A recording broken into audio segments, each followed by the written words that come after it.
Hey, Battle Bill, here with some more seasonal cope. Yep, you see it in the flesh. Battle Bill doing the typical thing on YouTube for the beginning of a new Go Battle League season, just to crank out like maybe 5 videos if I'm lucky, and then call another 6-month hiatus. Because honestly, that's just kind of what happens now with COVID essentially being over in terms of like, you know, the real life aspect and the job handlings of it.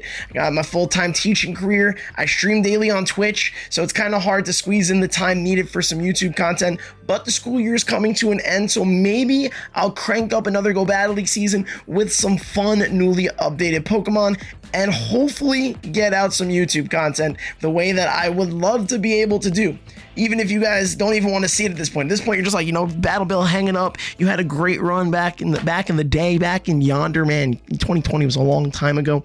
Just hang up the cleats. But you know, there's something about this that just keeps on bringing me back. I don't know what it is. I don't know what potential or what I'm expecting or hoping for. But your boy has still been, you know, doing his Go Battle League, hitting legend every season like he does. I was on the competitive circuit, attended a couple regionals, played in my locals a little bit, did not maximize my points on the local scene as well as I wish I would have, but did accumulate over 200 points for this past season. Unfortunately, not going to be enough to qualify for Worlds, but your boy hasn't given up on the competitive dream yet. Might be approaching that retirement age closer and closer, but you know, we might Brett Favre it, you know, we might Aaron Rodgers it, just kind of like don't hang up the cleats and drag it out until literally everybody begs you to just stop playing this godforsaken game. I should be begging myself to stop playing this godforsaken game, but here I am with a Fearow feature with its newly updated moveset of running Fly. Fly is a flying type charge move that we've seen before, does a lot of good damage, gives Fearow a good stab move along with its very unique coverage of stealing as its fast move and then drill run to hit, you know, the steel types that usually counter flying types. So maybe I'm able to put together a collection of battles that I can have some success with. Honestly, it was difficult. It was really hard. It was not a good time in the beginning, but we persevered and I got you guys some battles where Fearow has some success. So if that's not worth a like, comment, and subscribe, man, I haven't done this in forever. This is a dead YouTube channel. What's up, all 5 of you? I would really appreciate a comment. Can you say hi back? I would love nothing more, so I don't feel like I'm uploading this to myself. If I am that, I guess that's okay too. But regardless, let's get into the battles. Right now, we have our Alolan Sandslash, Shadow Clawing, and Drill Running, and a Azumarill. Will Fearow be able to clutch up the end game, or is Sandslash going to need to carry the load on its own? We're landing another Drill Run here, making sure we're throwing on that proper timing as a 2-turn fast move into a 3-turn fast move. Want to throw on 1, 4, and 7 of our own fast moves. The Drill Run's coming through. It takes out the Azu. What's their last Pokemon? It is a Cresselia. Can I outpace it? Can I get to 2 flies before it gets to the 2 charge moves needed to take me out? Because as you've probably seen with these battles, Fearow is exceptionally glassy, and that seems to be my knack to start this new season. Run all the really bad glassy mons, and we get to the second fly just in time. And you would hope, like, attack stat wise, it gets made up for its lack of bulk and HP, and it does a little bit, but like, I want like attack stat levels like Gengar and Haunter. If I'm running some paper mache, you gotta be one-hit KOing neutral moves, especially with the nukes like Drill Run and Fly. Here, it did okay. It won that battle. We have a nice matchup getting into the next one. We need to make sure an Earthquake does not land on us, so we're shielding up because we're scared. Instead, we shield the double resisted Icicle Spear. Does not feel good, man. We're going to bait them back. We're going to get that shield. It saves us a whopping 1 Shadow Claw, but you know what? Every difference matters here. We're really scared. We at least shield the Earthquake there, and now because they went full nuke, we get a little farm down. Did I do a good job in saving shields for the glassiest Pokemon on the face of the planet, aka my Fearow over here? No, I didn't. I actually committed both shields here because Wolverine's a problem. It's an ice type. My back line is Gligar and Fearow.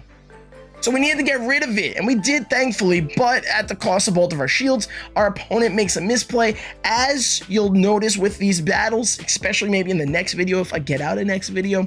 I run these Pokemon for a couple sets, they go really bad. The hidden elo tanks, and then we kind of find our good little groove area to run Spice Mons of this magnitude. You'll really like tomorrow's, I'm telling you. You subscribe, another YouTube video is coming. Hopefully, most likely. I'm trying here. I'm trying. And the next one has some fun potential. But regardless, we're hoping Fearow can survive a move where we can catch. We end up catching because we don't trust that Fearow can survive a super effective Icy Wind. The problem is now they're going to get some farm, but we actually get to the Drill Run before the Poliwrath can punch us down. And even debuffed, we take out the Poliwrath's remaining health, which was extremely surprising to me. We fast moved down. Fearow didn't do much there, but hey, it was a win with Fearow on the team. Into the next match, we've got Alolan Sandslash up against Swampert. Not a lovely lead, and you'll notice another common theme here. I have a super glassy Pokemon in the back that I keep on not saving shields for, so I should really work on that. I know it ahead of time. I still don't do it. At this point, though, we gotta save at least one shield. It's only a Hydro Cannon. These trainers don't try to bait. We survive barely. Honestly, that's like the most ideal situation here.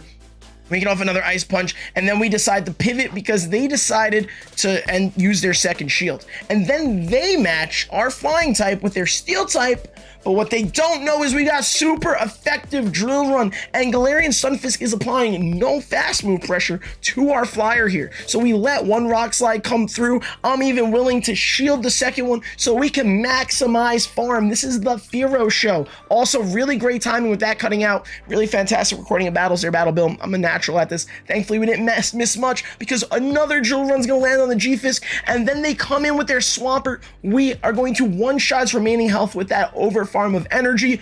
Bang, Swampert's gone, and their last Pokemon, it's like they knew they were going to be on the YouTube channel, is a Meganium. We get to the fly as they get to the Frenzy Plant, and bang, it one-shots the Meganium's remaining health, and that, yes, you saw it, the first ever Fearow sweep in Pokemon Go Battle League on the YouTube.com platform.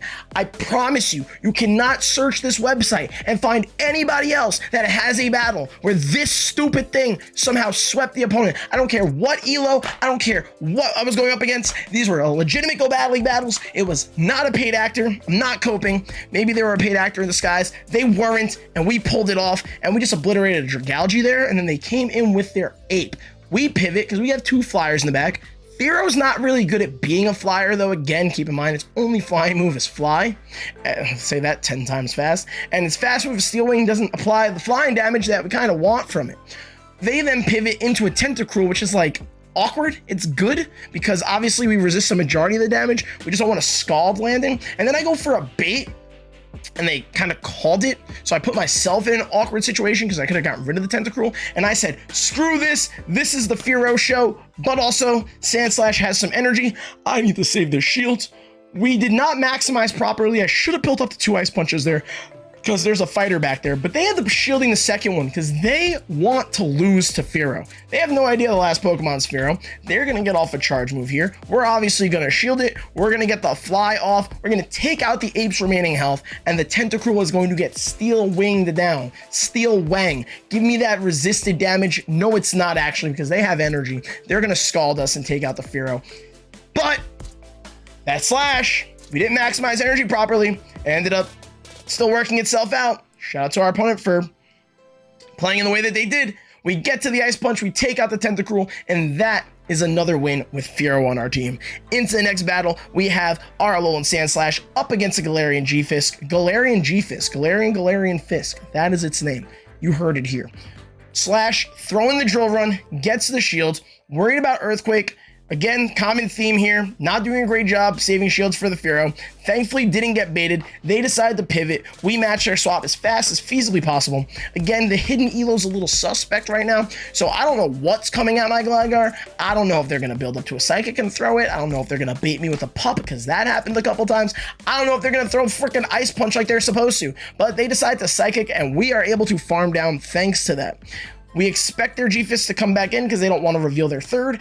I got a little too greedy there. I should have thrown my dig way sooner. So now I'm wasting another shield, not on Fearow, and I'm gonna get off the dig because, you know, I'm basically at 2 of them. This is going to take out the Gligar's remaining health. Their last Pokemon is a Victory Bell, so this still ends up working out in our favor. We get their last shield, the Aerial Ace, and Fearow is about to go off. I mean, I'd freaking hope so. It's got like one of the most huge typing advantages it could possibly have in any of its matchups. That Leaf Blade almost one-shot our remaining health. That was resisted. I don't care that that's a Shadow Victory Bell. That was resisted, but Fearow pulls it off, barely, no matter, regardless of its typing, and we're going into the next battle. Really bad lead here. You gotta save swap Gligar. Is Gligar a good save swap? Not really. Is it actually good in this situation? Yes, because we're both shadows and this Aerial Ace is gonna do decent damage. When the Feraligator's behind on energy, you're actually not in a bad spot. You win the 2s. I think you kind of comfortably win the 1s also. Let's see how it goes, because I'm pretty sure we do the 1s here. They decide not to shield, and then we get this. It's my phone disconnecting. So they do outpace us. They do win the 1s. It's the 2s we win. It's my phone disconnecting from the port. Ever since I upgraded to a new iPhone, the port on it hasn't been like super ideal. So that'll happen occasionally. It's happening way more often in this collection of battles than it's really happened in a while, but that's just my luck. Regardless, we catch a charge move to preserve our Gligar. It's a Shadow Ball. I should have tried to maybe catch that on my normal flying type Fearow, but at the very least, they weren't able to maximize energy. We get off Aerial Ace here. We're going to take out the Ape's remaining energy, and we're hoping that whatever their last Pokemon is, our Fearow can beat, and we have a chance. We got to get this dig off, and we got to pray that they cannot lock on farm us down. We land the dig, the Registeel's in the yellow. They don't go for the lock on farm down, but they do get to 100 energy. So we're praying that Steel Wing can generate enough energy for us to get to a drill run, and it cannot. And I can promise you, Fearow is not surviving a super effective charge move of the magnitude of Zap Cannon. So unfortunately, we lose that match, but we've had a solid collection, and it was close. It was down to the wire. Fearow could have gotten to the move. We could have potentially won that. Let's get into the next one. We've got our Alolan Sandslash up against an Azumarill. We're going straight for drill runs, making sure we throw in that proper timing. We can't swap out here, because obviously Azu does well against Gligar, and Ice Beam is super effective against Fearow, because, you know, normal flying type, super glassy, can't tank anything, needs to have a type advantage at the very least, or needs to have a shield advantage. So we're really just hoping that Sandslash and Gligar on this team comp are bulky enough so that I could stop using shields on them as often as I have been, and then, you know, preserve for the Fearow. We're in a good spot though. Our opponent decides to not commit for alignment. We give up a shield, ends up being worth it because they come with the Clodsire. I ended up Ice Punch baiting because we're better off throwing Drill Run. We get the shield there. We're gonna land the Drill Run on this next one, doing massive damage, putting the Gligar in the yellow. I was tempted to try and catch, but that'd be silly. On the off chance this thing has Stone Edge, like it does, losing alignment and letting the Stone Edge line up with my Fearow only spells bad news and spells Battle Bill throwing content, which is something that is a really long word if you actually try to spell it out, but something that happens way more often than it should. We're gonna go for an Aerial Ace that should take out the Clodsire's remaining health. It does. Their last Pokemon is their own Gligar, and we're hoping that our opponent just like wants to preserve their Gligar's health and shields, and they do. We now have Fearow with a shield advantage up against a Gligar, where we should just be able to get off one fly with the additional residual Steel Wing damage and one-shot the Gligar's remaining health. Will it though? That's the question. Answer in the comments. Bang! It doesn't. Is that not insane, dude? You're not a bulky Pokemon to begin with. You need to be doing more damage. Please don't run Fearow. You're welcome. I ran it. It's newly updated. It has fly. It's still bad. Save your time, save your dust, and drop a like on this video. I love you so much. Thank you for watching. We'll see how much longer I'm back doing this.